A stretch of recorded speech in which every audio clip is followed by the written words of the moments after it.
నన్ను లేపుతాడు, నిత్య జీవంలో నడిపిస్తాడని చెప్పి మనం ఎందుకు నమ్ముతున్నాం?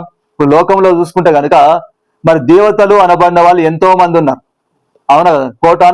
కోట్ల మంది దేవతలు ఉన్నారు. మన ఇండియాలో చూసుకుంటే 3,000,000 దేవతలు అంటారు. అవునా? హల్లెలూయా.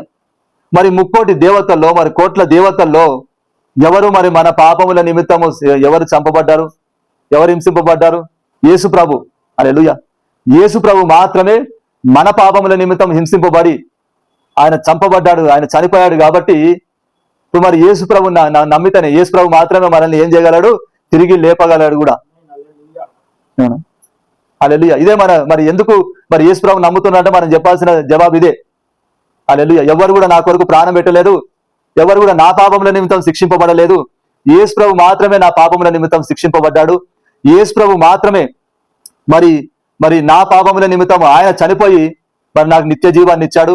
యేసు ప్రభు కాబట్టి యేసు ప్రభు మాత్రమే నన్ను నిత్య జీవంలో నడిపిస్తాడు, అందుకే నమ్ముతున్నా అని చెప్పాలి. హల్లెలూయా. అదే మరి మనల్ని అడిగిన వానికి మనం చెప్పాల్సిన జవాబు.